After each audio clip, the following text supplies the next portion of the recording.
Hello, good evening, and welcome to episode 4 of SCAUK Live here on the Sudden Cardiac Arrest UK YouTube channel. My name's Gareth Cole. I will be your host for this evening. And this evening's episode is a co-survivor special.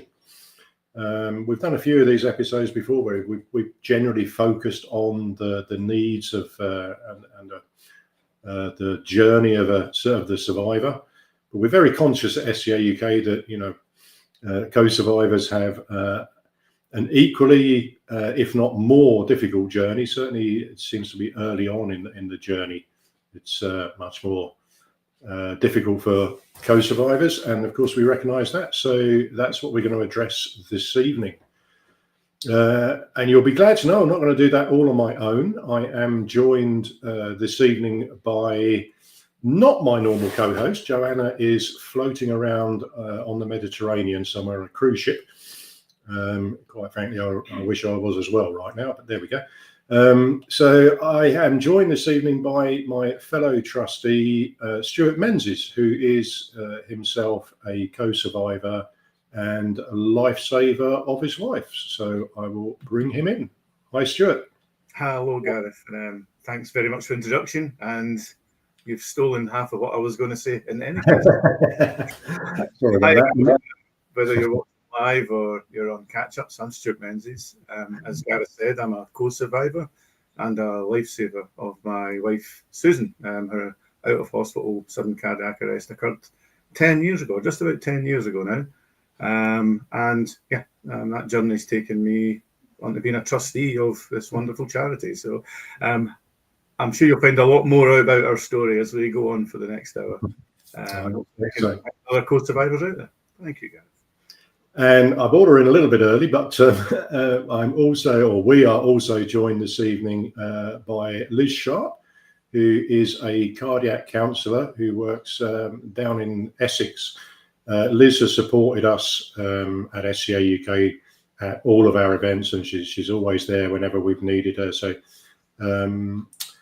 she's probably spoken to more co-survivors, cardiac arrest co-survivors than anyone else in the country, because that's what she does on a daily basis. So we're delighted to have Liz join us this evening. Hi, Liz.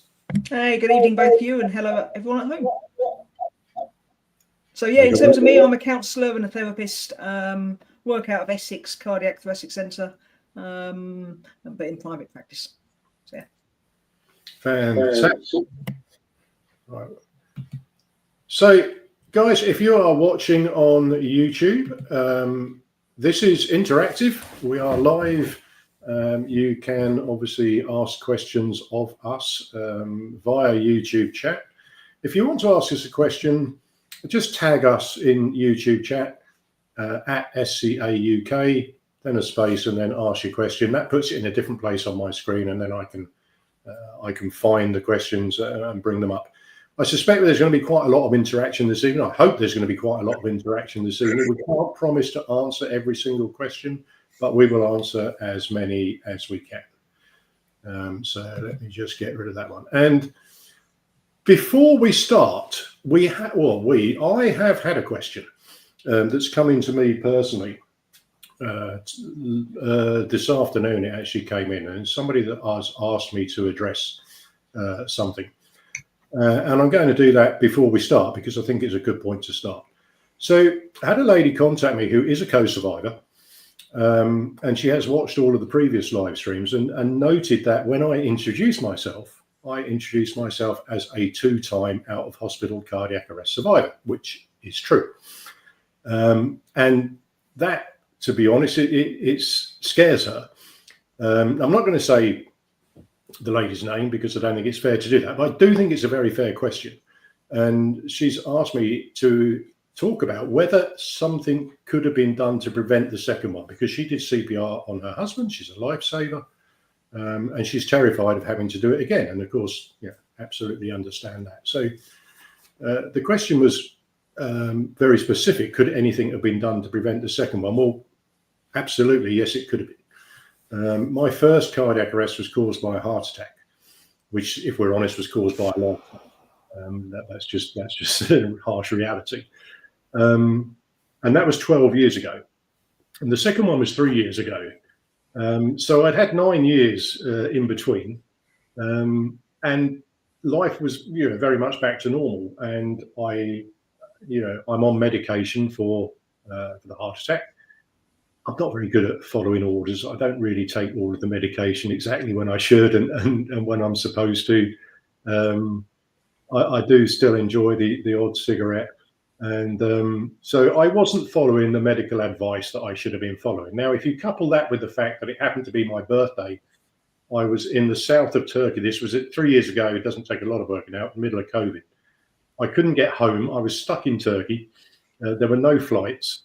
And my company's out there. So my colleague said, you know what, Gareth, it's your birthday. Let's do something. Let's go somewhere. So we did. And we went down to the south of Turkey. I got very, very drunk and decided at 1 o'clock in the morning that it would be a good idea to go swimming in the sea. It wasn't. It absolutely wasn't a good idea. It was fine when I was in there because it was quite warm, but when I came out, very drunk, not following all the rules, and very cold actually when I came out. So I had body went into shock and I had a second cardiac arrest. Luckily, one of the guys knew CPR. He did CPR, and also luckily there was a defibrillator. So I don't want to focus too much on that, but I just wanted to address the question that the lady asked because I think it's important. I know people are scared about it happening again. And the harsh reality is you are more likely to have a second cardiac arrest if you had one, but it's not common. You're more likely than someone that's never had one, but it doesn't happen to everybody. It's kind of 10% that will have a second one. Most of those will be caught by an ICD, and the ICD will just fire, and that'll be that. And they tend to happen within the first 12 months. So beyond 12 months, the odds of having another one become less and less and less. So don't focus on the 2-time. I might even drop that bit from future introductions. So just wanted to address that. Right. So normal procedure this evening. We have got some questions lined up. These are questions that came in from the 10 Years Together conference that we held back in May in Hinckley.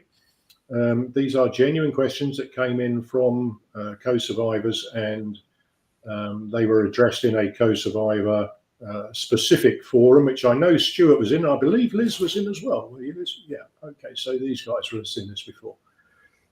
So I don't want to rabbit on too much. Let's get on with it. I'll bring up question 1. I will read it out. Otherwise, no point in me being here.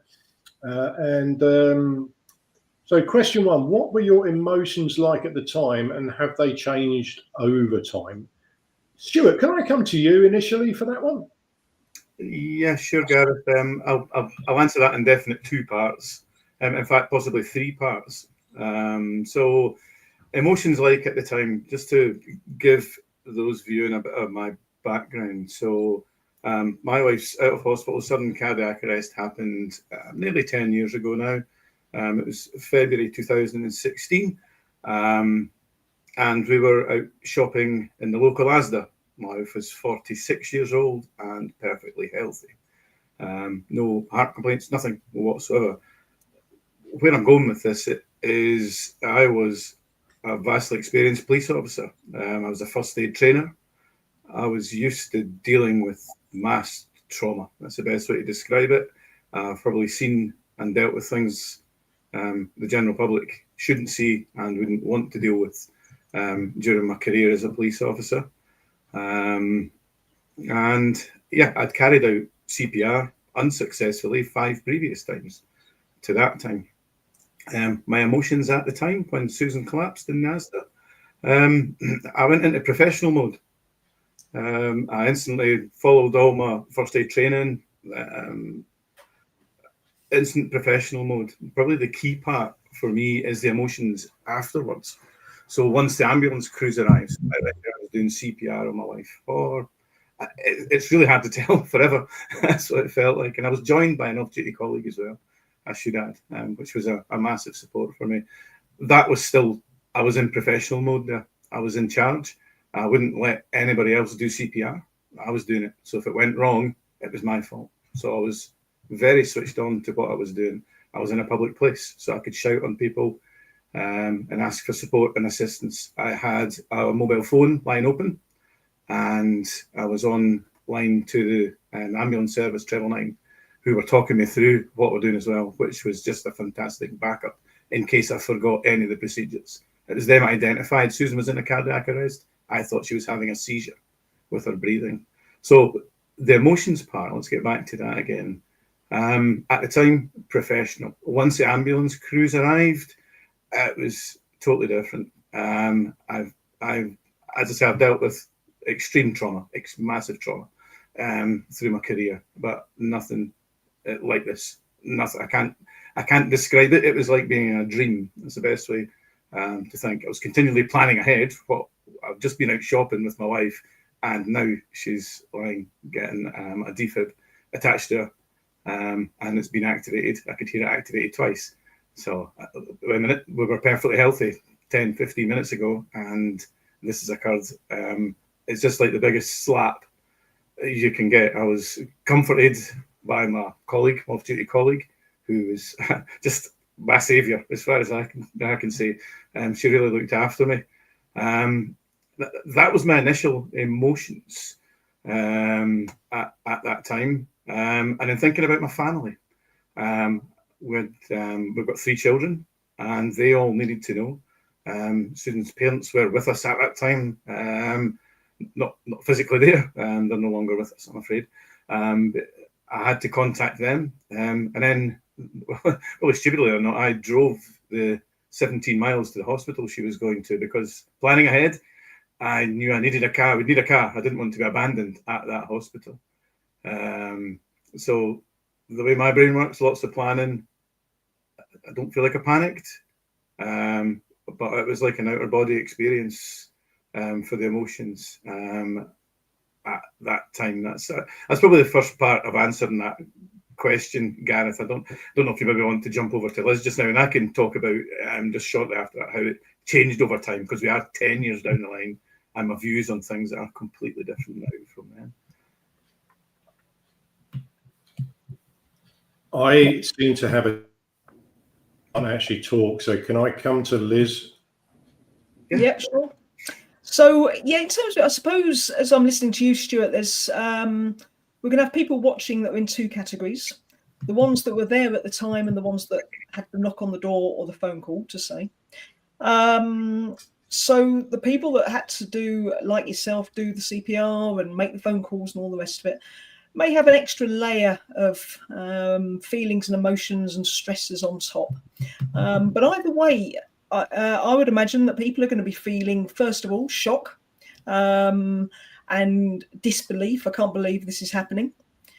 Through to the practicalities. What do we do? How do we do this? How are we going to get to the hospital, etc., etc. And then I talk to people and work with people about a real range of emotions, because it really is anything from stress to anxiety to worries about the future to will it happen again? What's going to happen right now? Anger, frustration, memories of it coming back. And I think early days particularly, it can be a bit like a whirlwind where everything can feel like it's going very slow but very fast at the same time. And then if I move on to the sort of the middle and the later part and then come back to Stuart, in terms of my hope for everyone is it becomes a bit like front page news, to then become back page news and then the middle of the paper, and then sort of step back into the distance where hopefully you're getting on with life and it's more of a passing reference. I don't know if we've just lost Gareth. I think we've lost her. I am actually still here, but we do seem to have lost my camera. Okay. So really it's a range of emotions, and I'm going to say whatever you feel, it's all normal, it's all fine. So don't beat yourself up over what you're feeling. So I don't know about you there, Stuart. Yeah, I think that's really good advice. Is everything that you have experienced the most extreme trauma that you can ever imagine. I don't think you can imagine anything worse than this. And generally your survivor has no memory of it whatsoever. That, you know, when my wife started to understand what was happening and so on. As far as she was concerned, that didn't happen to her because she had no memory of it whatsoever. Whereas I could picture every single second of it. The question is looking at emotion of the time, so I've kind of covered that. And as time went on, if we'll look at the first 2 weeks, it's the best way to describe it, because she was in hospital for 2 weeks. She was undiagnosed. She still is undiagnosed. She's idiopathic. She was fitted with an ICD and left a hospital. So we then have the feeling of her leaving hospital and coming home. And you all may have heard or experienced hypervigilance. And that's the best thing, the best word I can use to describe my emotions of her coming home. I did not and could not leave her alone in case it happened again. Combine that, because she was idiopathic, nobody knew. We knew her electrics had went wrong, but no idea why or what. And she didn't know if it was going to happen again either. But the consoling part at that stage was it didn't happen to her, because she had no memory whatsoever. Totally different for me. The hypervigilance, I couldn't leave her alone. And I understand that is all normal. 10 years later, I still experience that to an extent. But I manage it. Welcome back, Gareth. I think I'm back. Every week we have a different technical problem, but I've never actually fallen off before. So. I'm just talking about emotions with Susan being. I could hear, I just couldn't speak. And so not leaving her alone. I was off work to support her my work was very supportive. And I think, again, that's a shout out to everybody out there. Don't drag on this as a co-survivor on your own. Speak to your work colleagues, speak to your employers. I did, and my work was so supportive of me. And they allowed me to be at home for 4 or 5 weeks and then do a phase. I was a shift officer, as a senior officer working shifts. And they allowed me not to work shifts to start with. And so on, which was of huge benefit to myself. I was able to pop in and out of work for 2 reasons. 1, to get out of the house, and 2, to let me understand how I would cope not being sitting in the same building next to my wife, and also to allow her to understand what it was like being on her own. It was extremely difficult. Even going out for 5 minutes, I was terrified. I'd be checking my phone. I'd look at my Messenger to see if she'd been live on Messenger or on WhatsApp. That continued for a number of years. And it wasn't spying her or anything like that. It was giving me the confidence to think that she's okay. It kept coming back and back. That, is it going to happen again? It's going to happen again. But she was fine. She's got an ICD. She's fine. It's trusting the ICD. Waking up at night, not sleeping, looking over and making sure that she was still with us happened frequently for months and months and months. So you didn't get a good sleep. We're going to come on to that. We're going to come on to that. Right. Yeah. Okay. Yeah. So longer term, let me just jump onto longer term, and I'll just finish off with that. So we're 10 years down in now. And I do have moments of hypervigilance. I manage them. I've developed techniques to manage them. If my wife phones me on my mobile phone and I see a number coming up, that sets my gut churning, because I instantly think somebody else is going to speak at the other end and tell me something's happened when it's stupid. Of course it's not. So if she does phone me, which is not on very many occasions, she'll instantly say she knows this because I've told her. It's important to speak to each other and share these things. She phones me and she instantly says, "I'm fine," and then we go on with the conversation because she knows that freaks me out. So that's a basic one of 10 years later. But otherwise, we've adapted to our new normal, and we do good. I think, we do good. Yeah, I think if I can just throw in there, Gareth, as well, in terms of if a message from us, a co-survivor to a survivor, is along the lines of, I hear, Every time the person who's had the cardiac arrest touches their chest or coughs, there can be a real spike of anxiety for the person. Yeah. And they may not realise it's happening. They may not know what spiked their anxiety.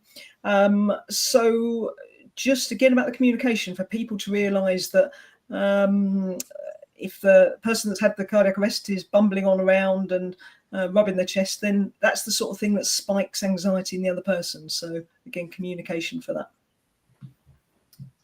Yeah, I think looking at my own, okay, I'm a survivor, not a co-survivor, but of course I live with one. In fact, she's right here. If I, for years, probably, certainly months, but probably years, if I ate something too quickly, got a bit heartburn and kind of went, oh, Yep. what's that? The first question Sue would ask is, do we need an ambulance? Yep. No, normally it would be, do you want a tablet or do you want a glass of water or something? But for us, it's, do you need an ambulance? And that's the default, even 12 years down the line. That's the default. If I don't look good, or I say I'm not feeling very well, which can be a cold. If I say I'm not feeling very well, do we need an ambulance? Even 12 years on. So that kind of never goes away. And I think that brings us quite well into. I'm going to do the next two questions the wrong way around. I'm actually going to bring up question 3 first, because I think it leads us quite nicely into question 3, which is, will I ever stop worrying and being overprotective?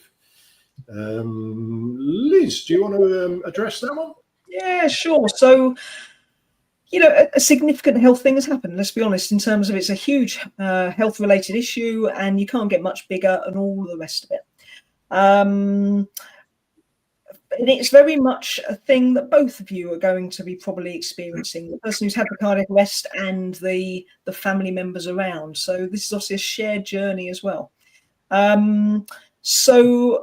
Will you ever stop worrying? I think in terms of the things that help is about, again, back to communication, about asking medics the information and understanding what's happened wherever possible will help. I do believe, though, it can become sort of back page news and then into history, and then just become that story of the thing that happened. But obviously it depends on what the outcome of the SCA cardiac arrest was, and how things are in terms of how your health has recovered and all the rest of it.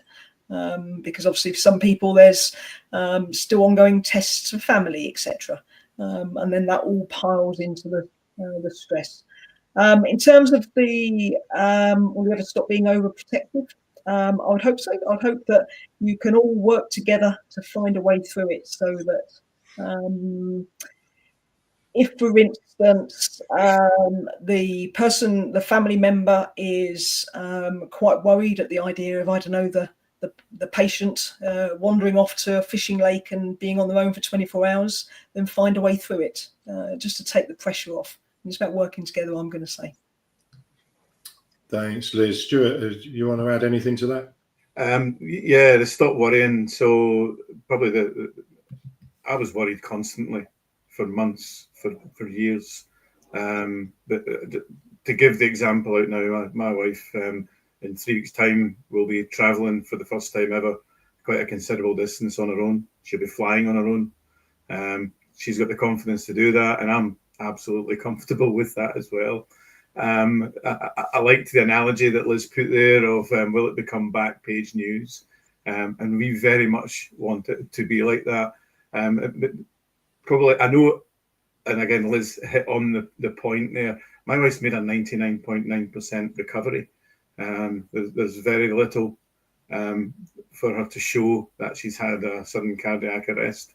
She may disagree, but there is, and it's you've got to respect and appreciate that not everybody is in that case. But I can only explain my scenario. So that there's very few physical or cognitive issues, although minor cognitive issues, but very few to remind us on a minute-to-minute, day-to-day basis. So will I stop worrying? Yeah, as long as you speak. Speak to each other. Be honest with each other without frightening each other. Will you stop being overprotective? Maybe not. Maybe not. We talked about loud sounds and so on, and that that prompted me, and even to this day, if Susan sneezes in the house, for example, I hear a loud noise from her, I try and not be the sprinter, but I instantly need to drop exactly what I'm doing, finding out what's going on there. So the hypervigilance is there, but I know I can manage it, and I know it'll be okay because she'll shout on me. If she's out and she's ill, I'll get a call. She's got her ICD. It's safe. It's okay. It is okay. You will get a call. Give yourself some time to you. Look after you as well. There's no point you being crumbling as well as your survivor. You've got to look after each other.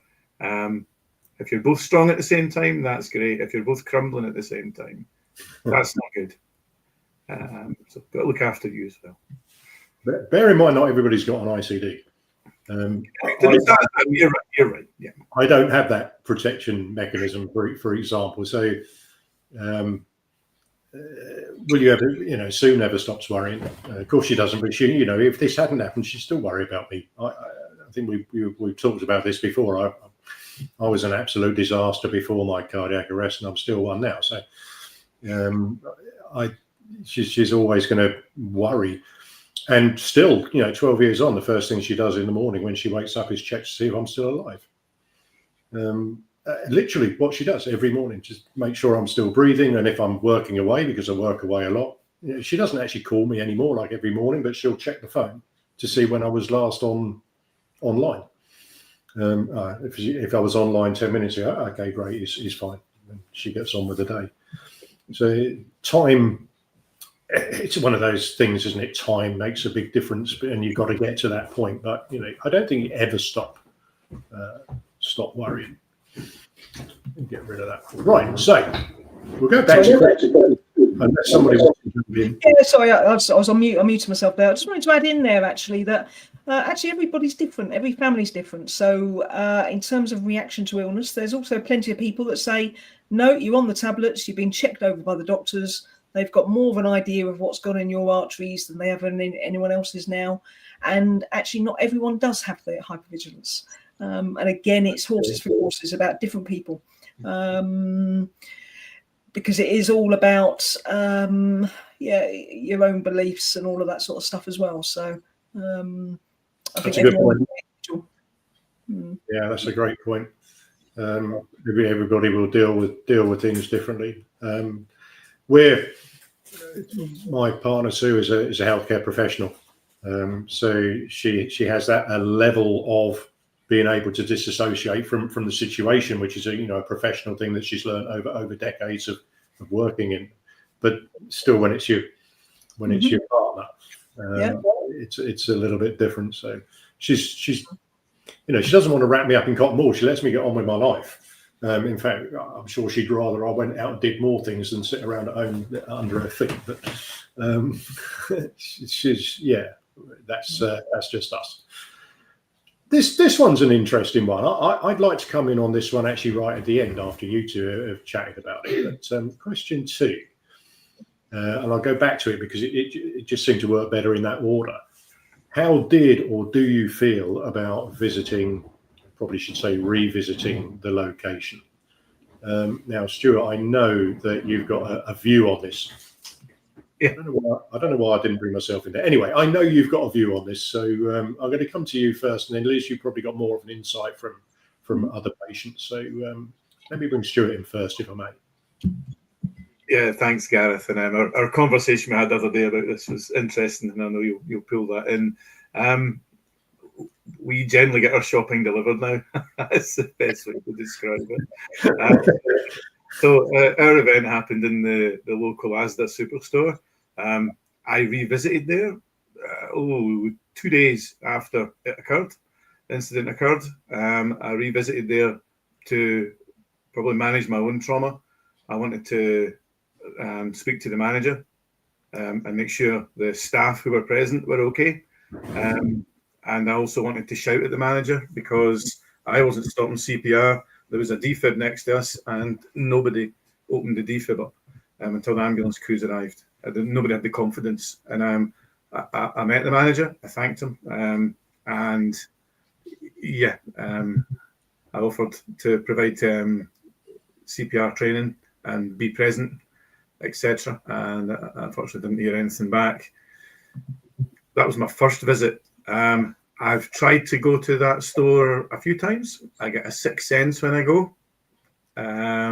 It's like a magnet drawing me into the aisle that it occurred, and I replay everything in my head. It's it's just, as I say, I've experienced a lot of trauma. I have what I describe as my bottom drawer from my police work, from when I was a police officer, and that's all locked in my bottom drawer, and well padlocked. And yeah, if I was training officers, I would talk about that. But I tried to do that with visits to ASDA, but the drawer opens as soon as I go in, and it's like a sick sense dragging me to that aisle and replaying the whole incident again.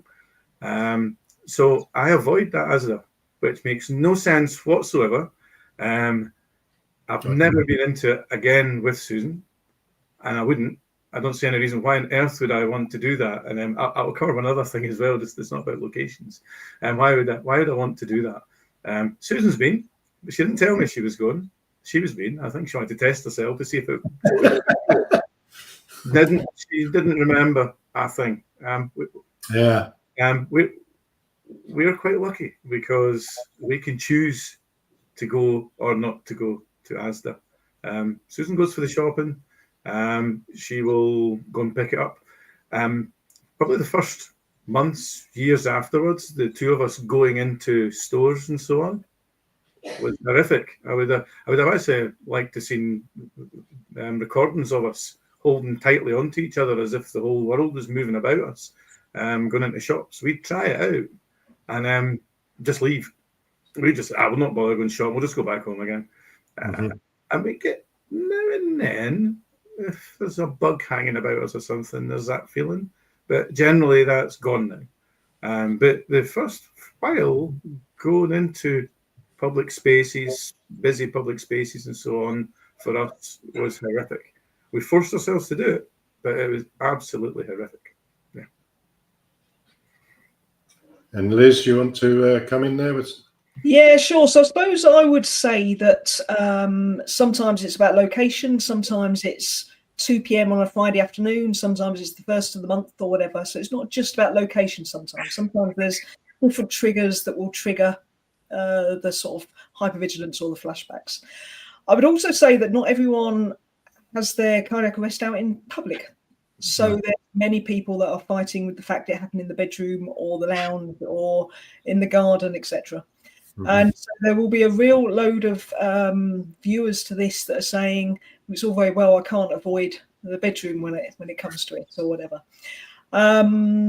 So to acknowledge that it can be quite normal to have those sort of flashbacks, and it's a shared experience as well, because whilst the person who had the cardiac arrest may not know anything about it, it's still a location that's been reinforced to them as well, or a time of the month or whatever. So how do you feel? How did you feel about visiting it?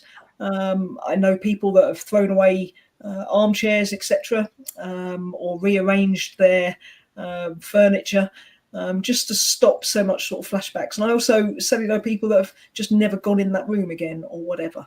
And that's sometimes for more stuff than just about cardiac arrest. There's other reasons that can happen for. But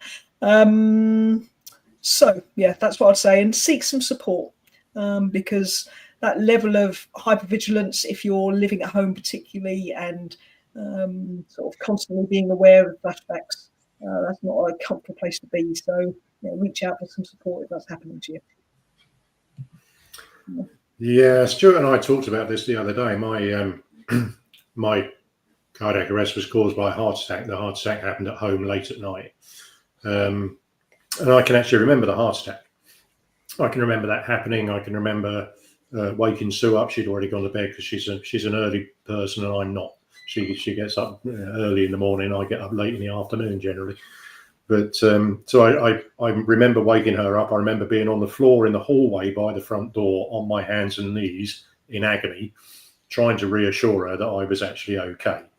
And I actually went into cardiac arrest a little bit later on. So I can remember it happening at home. And of course, Sue can remember everything as well.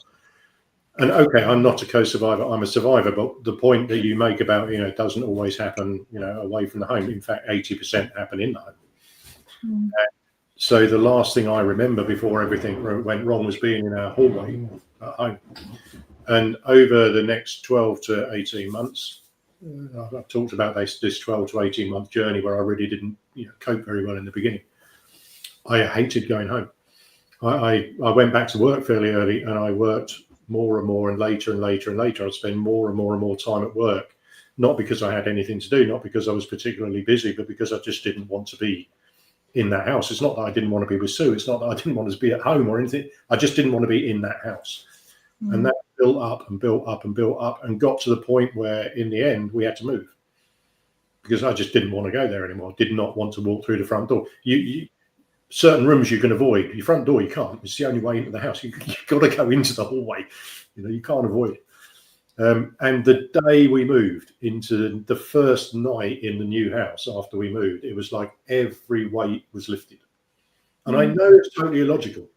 I get that that's totally illogical. There's absolutely no reason why it should happen again. There's absolutely less reason why it should happen again in that same place.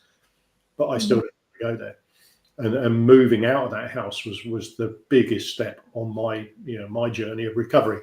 I know I'm talking about as a survivor, not a co-survivor, but I would imagine that the feeling's the same, if not possibly worse, because I don't remember the cardiac arrest itself. I'm not conscious of there being defibrillators everywhere and medication laying all over the room or anything like that. So that would be my view on it. I think also I speak to a lot of people where the survivor knows nothing about it, so therefore they don't have any concerns whatsoever about walking into that place or being there. So yeah, it's very much the person around. And then again, there's people that didn't do the CPR because they were getting a phone call or a knock on the door to say your partner's been taken ill. So again, it's not an issue for every co-survivor. It's quite interesting, Liz, you mentioned just about people getting rid of furniture and so on. And that just prompted me with something. So I still have the clothes I was wearing. I remember exactly the clothes I was wearing that day. And I've not worn them since, but I've not got rid of them. I don't understand why. But just I noticed the comment that Jeremy made in the chat there. My children are all grown up.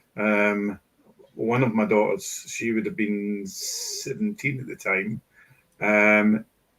She still has the jumper she was wearing the day that she came to the hospital after I'd phoned her. But she won't wear it. So, there are things which she cannot make sense of, which you seem to stick with. I don't know why I'm not throwing these clothes. It's a nice jumper and a nice T-shirt, but I can't throw them out and I'm not wearing them. And I'll never wear them. It's very odd. Maybe Susan doesn't like that jumper anyway, so. I don't even want to give it to charity because there's a story behind it.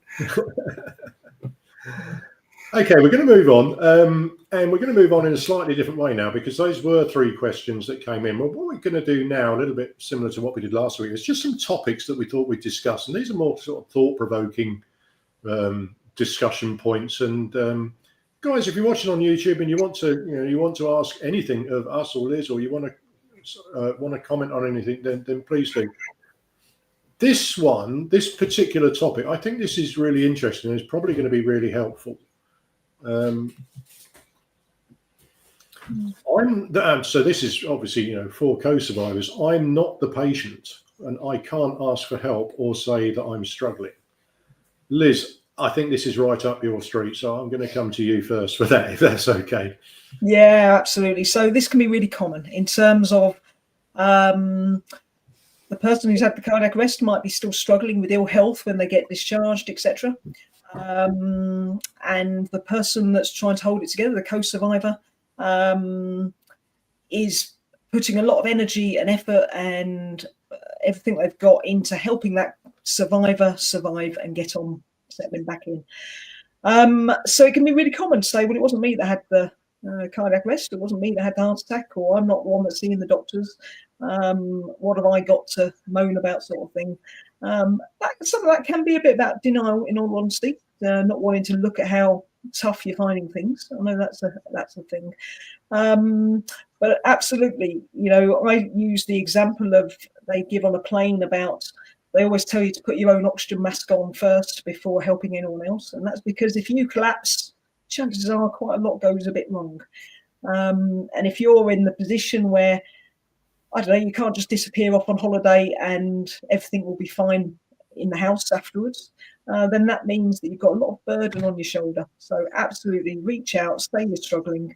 I think we'll do some signposting at the end, but yeah, do say it's okay to say that you're on this journey as well, and it's a bit tough at times.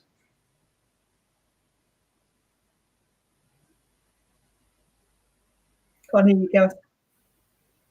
I do it every week, Liz. I always manage to spend miss at least one comment while I'm talking, while I'm muted.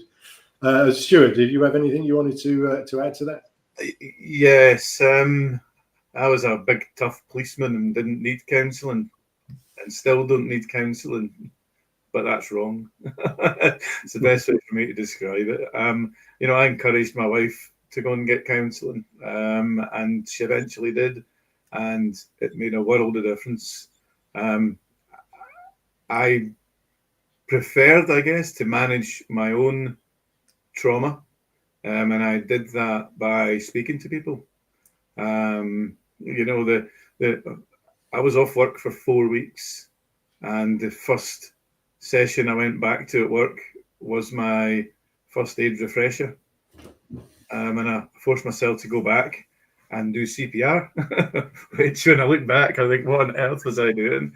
But I talked to the trainers and I talked to the group who were there, and they shared what had happened 4 weeks prior. And it made it real. I've never seen CPR done on Rasasanis as vigorous as that day. And I realized that talking about it helped me. Writing about it, I'm by no means somebody that'll sit and write. But once I found SCAUK and reading people's stories and so on, I wrote ours, and it's there in a blog on our website. I wrote a couple of episodes, and that really, really helped me. Yeah, you will struggle whether you're realising it or not as a co-survivor. I look back to I can't remember, it was this year or last year, when I went down to Essex to help the cardiothoracic centre out, and I met Liz, and we sat and chatted like this, and she listened. Mm-hmm. That really helped. Mm-hmm. Just somebody can listen. Yeah. So speaking helps me. Might not seem that way, but speaking about how I am, again at work, I would always ask people, how are you? And then I had one boss who would say, I'm fine, but how are you?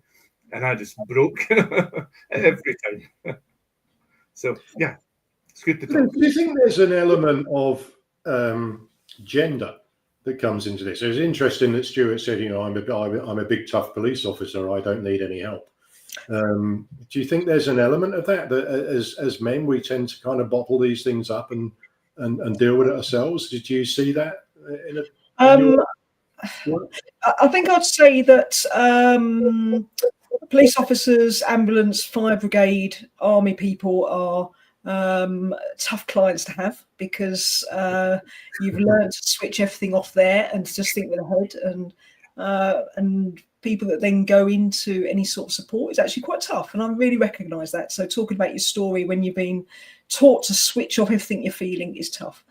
I think throw in the double whammy for anyone who's trying to hold it all together, for kids and parents and siblings, and be the one that keeps the boat running, because maybe the survivor isn't back at work, and maybe there's been financial implications, maybe there's communication difficulties or memory difficulties and all of that sort of stuff.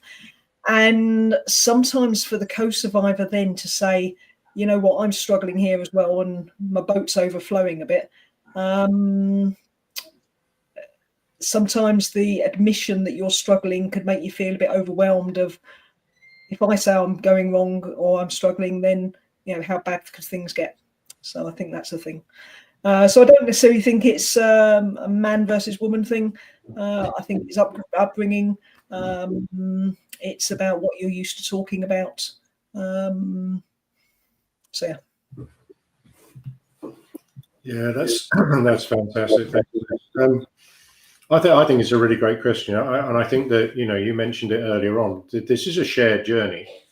That there are no co-survivors without survivors. So, you know, people shouldn't be scared of just saying that they're struggling. And yes, sorry, Gareth, can I just come in just one further thing? You've just prompted me with this conversation, and just for those out there with other family members, siblings, etc.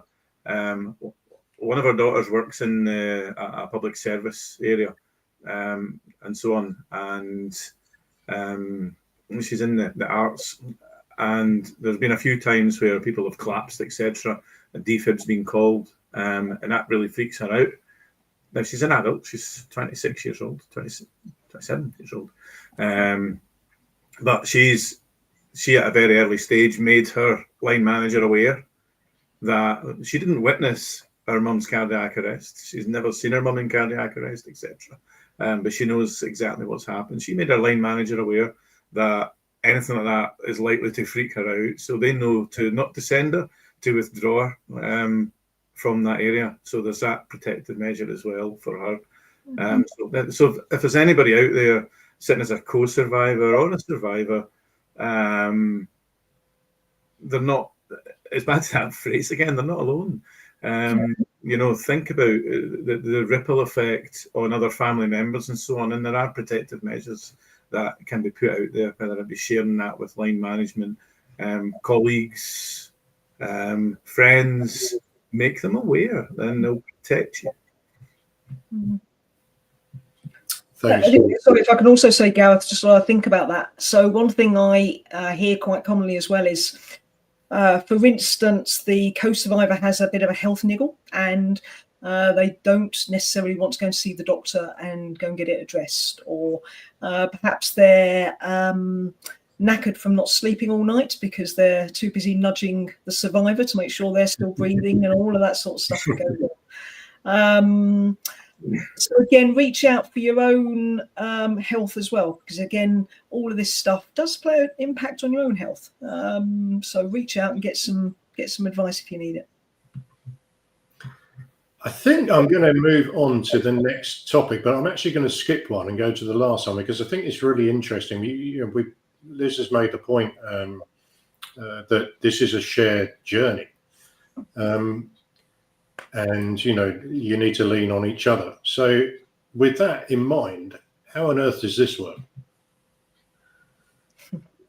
They want to talk about it and I don't. Now that could be both ways round, obviously. That could be, you know, either way.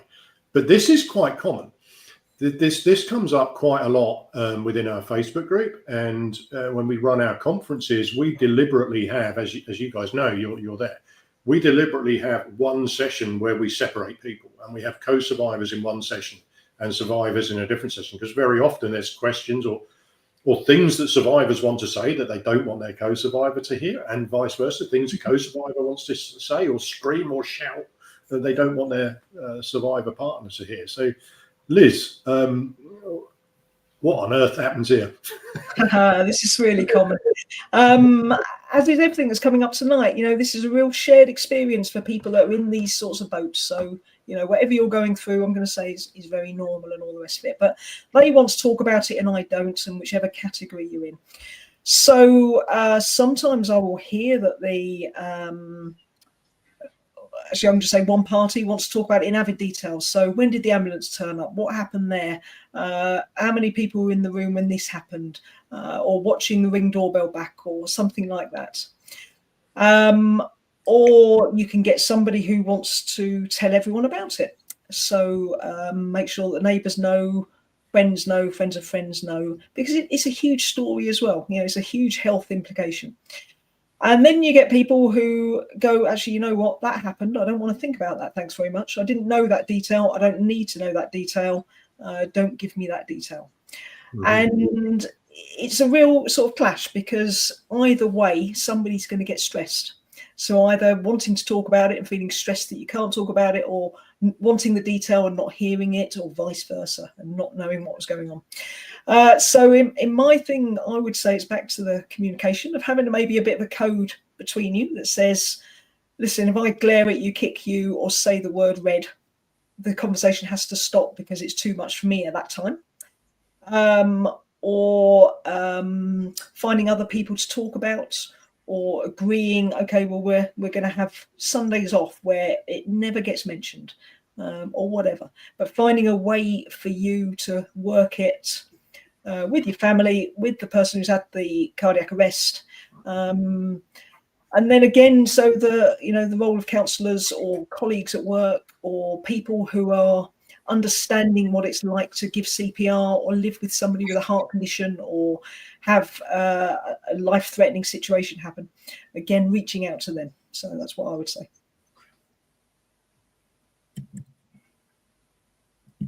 You're on mute there, Gareth. I'm doing it again.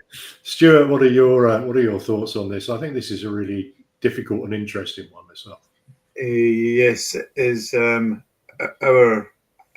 Our team answer to that question has changed over the years. As I explained earlier, my therapy was speaking to people at a very early stage and so on.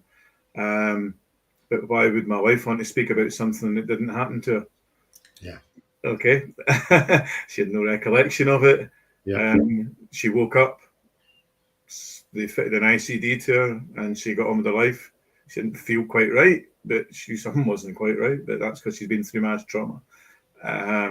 So, yeah, we've been together forever. We are very open and we chat a lot. But Susan's perspective is to get on with life and don't let her event mold who she is or mold what she does, which is absolutely the right thing for her.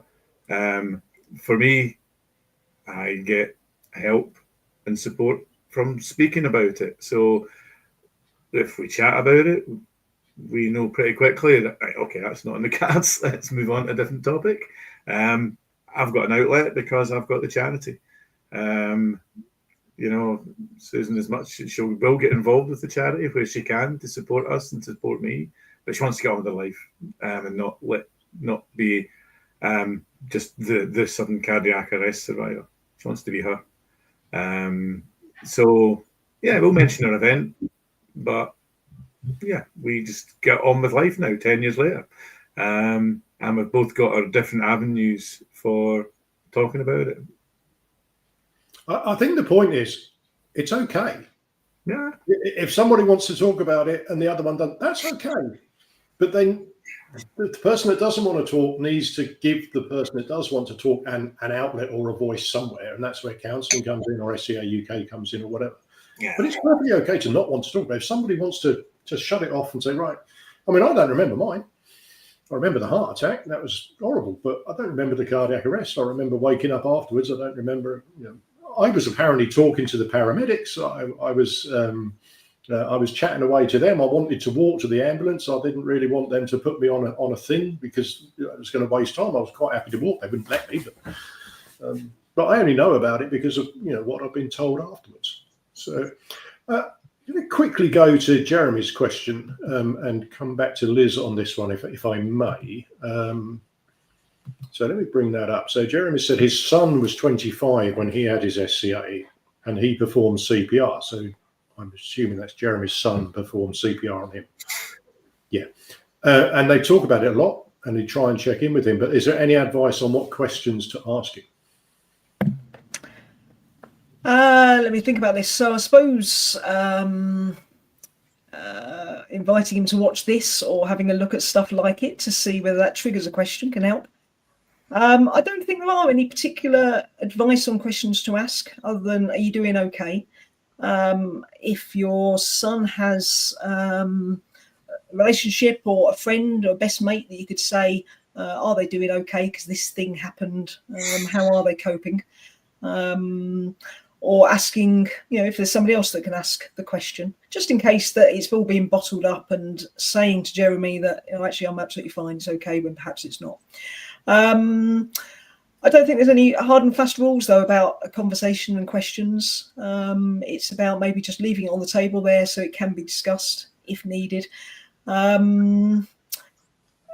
Being open as well. So we're talking about earlier about when the survivor scratches their chest and everyone around them stops breathing themselves as they freeze to see what's going to have to happen. Acknowledging that. So, if I've got a bad cough, then it doesn't mean I'm going to need an ambulance. And sometimes that sort of reassurance can sometimes go a long way as well. So if that helps. I think, Jeremy, I can remember somebody saying to me very early on, I can't remember who, unfortunately, but I can remember somebody saying very early on, if you don't know what to say, if you're not sure what to say to somebody because of the circumstance, say that. Phone them and say, I don't know what to say. It's so much better than not phoning. Just that in itself will trigger a conversation. So, yes, of course, Liz can give advice on particular questions, but don't avoid calling just because you can't think of a question. That would be my kind of a take and advice on it. Right, quickly do the last one because I'm conscious that we're coming up to 8 o'clock. Bring that up. So again, this is for the co-survivor. When is it okay to do things for yourself? Because the co-survivor in the early days, we've talked about hypervigilance and keeping an eye on people. But at some point, the co-survivors also got to get on with their lives. So when is it okay for them to do things for themselves, go out for a beer with friends, etc., etc.? Liz, again, I'm going to come back to you for that, if I may. Yeah, so it comes back to me about that.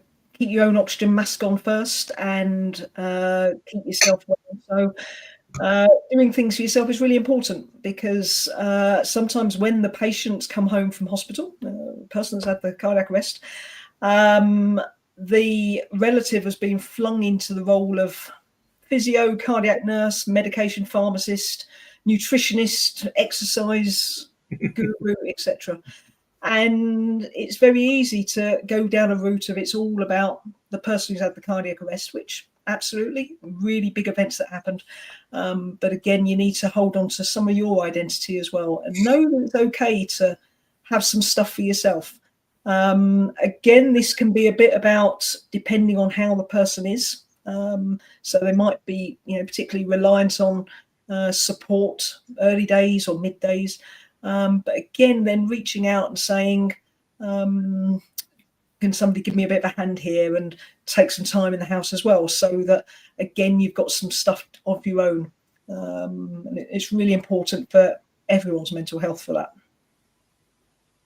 So in the actual question, when is it okay to do things for yourself? As soon as you feel ready, basically.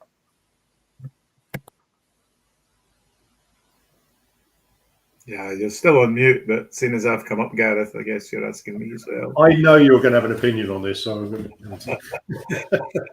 Yeah, the first thing came to mind is when the survivor says to you, "Get out." Exactly what Liz says. I'll echo that. It's when, we see ourselves as a team, and it's when you just know. If you've been with somebody a while, and they'll know and sense, right, off you go, it's fine, it's absolutely fine. You might want to put a wee backup in place. Can you call? I'll wait for a couple of hours, give me a call an hour in or something, or drop me a message just so you know you're okay, rather than me checking on you.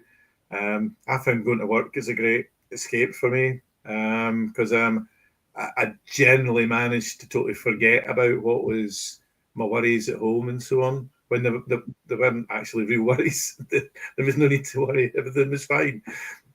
So work was fine. If you've got hobbies, pursuits and so on, pick them up again. Get out and do them. But as long as you talk to each other, that's the whole thread of tonight. is speak to each other, be honest with each other. Don't labour on tough. If one person doesn't or not ready to listen at that time, that's okay. There will be another occasion, but speak with each other, and you'll adapt to your new normal. I always like that phrase when I first heard it, because this is our new normal. Going on holiday, what an escapade that was, and still is on occasions.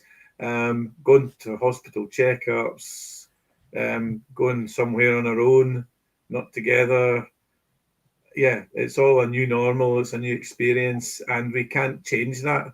We can't change what happened, so we try and embrace it and say, "Hey, let's move on." The things we've done that we wouldn't have done had Susan not had a cardiac arrest. It's incredible. We're both retired.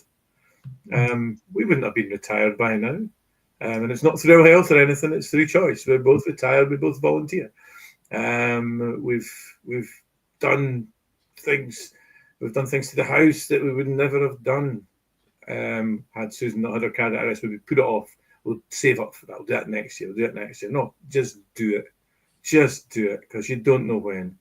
If you can have your holidays, don't be daft with it. Just do it. Time doesn't wait on anybody. Just do it. When I was discharged from hospital, which was, if I'm right, 5 days after the cardiac arrest, I was discharged. Sue came and picked me up, drove me home, dropped me off, and then went to work. She didn't even come in, so she got on with doing things for herself pretty quickly.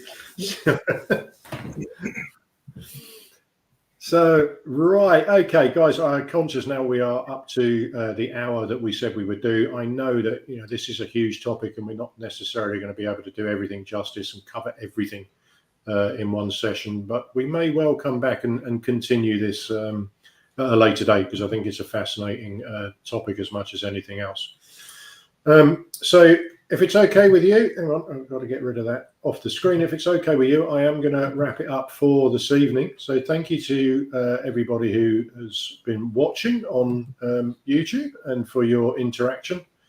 And Liz, I know that you dived in to help us out at the last minute, and you absolutely, I'm so glad you did, because you're absolutely the perfect person to have here with us. So thank you very, very much for being here. We really appreciate it. No, thank you for the invite. I've enjoyed it. You're more than welcome. And Stuart, you dived into cover for Joanna while she's floating around in the Mediterranean. So again, being a co-survivor, the perfect person to have here. So thank you to you as well for being here. Thank you. Guys, so that's it for this evening. Remember, we are here on YouTube. Do have a look around our YouTube channel. There's a huge amount of information on there. I think this is the 101st or 102nd video on the channel. There's a huge amount of information, so do have a hunt around there. There's lots of stuff on there, and help us out. You could help us out by subscribing to the channel if you enjoyed what we've been covering this evening. Subscribe to the channel, like the video, leave a comment. All those things get us up the YouTube algorithm, and then it makes it easier for other people to find us. And of course, the more people that can find us, the more people we can support, the more people we can help. And speaking of help, we are a charity. I know Facebook is free. I know YouTube is free, but it's not free for us to run all these. Run the software, run the sessions, all the podcasts and stuff like that, and everything else that we do. So on the outro video, there will be, as always, a couple of QR codes. One is to enable you to donate to SCAUK. One is a link to the shop, so that you can, if you want to support us, you can buy something from the shop. All the proceeds from that go to SCAUK, and it enables us to provide sessions like this. So with that, from Stuart, from Liz, from myself, thank you very, very much for being here. We hope you enjoyed it. Hope you got something out of it, and we will see you on the next one. Good night. Right.